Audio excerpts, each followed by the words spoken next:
গত এক বছরে অন্তত ৫৫,০০০ বিনিয়োগকারী পুঁজিবাজার ছেড়ে গেছেন। আর এক মাসের ব্যবধানে বাজারে মোট মূলধনের পরিমাণ কমেছে প্রায় ২১,৫০০ কোটি টাকা। ক্রমাগত দরপতনে দিশেহারা হয়ে পড়েছেন ক্ষুদ্র ও মাঝারি বিনিয়োগকারীরা। এ অবস্থায় বিভিন্ন ধরনের সংস্কার কাজ দ্রুত বাস্তবায়নের পাশাপাশি বাজারের সব পক্ষের মধ্যে সমন্বয় বাড়ানোর তাগিদ দিয়েছেন বিশ্লেষকরা। দেশের পুঁজিবাজারের টানা শেয়ারের দরপতনে ক্ষতির মুখে পড়ছেন বিনিয়োগকারীরা। ফলে ক্রমেই বাজারের প্রতি তাদের আগ্রহ কমছে। সিডিবিএল এর হিসাবে বর্তমানে মোট বিনিয়োগকারীর সংখ্যা ১৬,৮৯,৩৯৬ জন, অথচ গত বছরের এই সময় বিনিয়োগকারীর সংখ্যা ছিল ১৭,৪৪,৭৫৭ জন।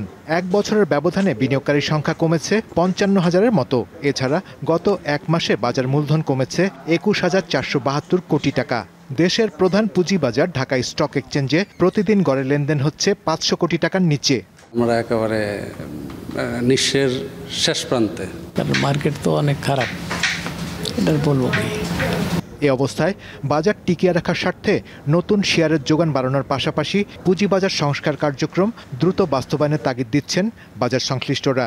ব্রোকাররা ব্রোকারদের মতো চলছে, ডিলার একভাবে চলছে, মার্চেন্ট ব্যাংকরা তাদের মতো চলছে, অ্যাসেট ম্যানেজমেন্ট তাদের মতো চলছে। ইস্যু ম্যানেজারের তো কোনো কর্মকাণ্ডই নেই, আইপিও নেই, আইপিওর সম্ভাবনাও সামনে নেই। এই এতগুলো বিশৃঙ্খল পরিস্থিতিতে বাজারকে সামনে নেওয়া তো মুশকিল। আমাদের বাজারটা খুব সংকুচিত, খুব limited number of good stocks, number one. আর আরেকটা জিনিস হচ্ছে যে আমাদের ভালো কোম্পানি আমরা আনতে পারছি না। শেয়ার বাজারের উন্নয়নে গঠিত টাস্ক ফোর্সের সদস্যরা বলছেন, মার্জিন ঋণের সংস্কার সহ বিভিন্ন ধরনের উন্নয়ন কাজ করছেন তারা। একই সঙ্গে সুশাসন নিশ্চিত করে বাজারে বিনিয়োগবান্ধব পরিবেশ ফিরিয়ে আনার চেষ্টা চলছে। এই জায়গায় একটা চেঞ্জ আছে, 25% আপনার 25 টাকা ইকুইটি আসার পরে ফোর্স সেলের ব্যাপার যদি থাকে কোনো জায়গা থেকে ইন্টারফেয়ার করা যাবে না। কেন? কারণ ইনভেস্টরকে 25 টাকা ফেরত দিতে হবে।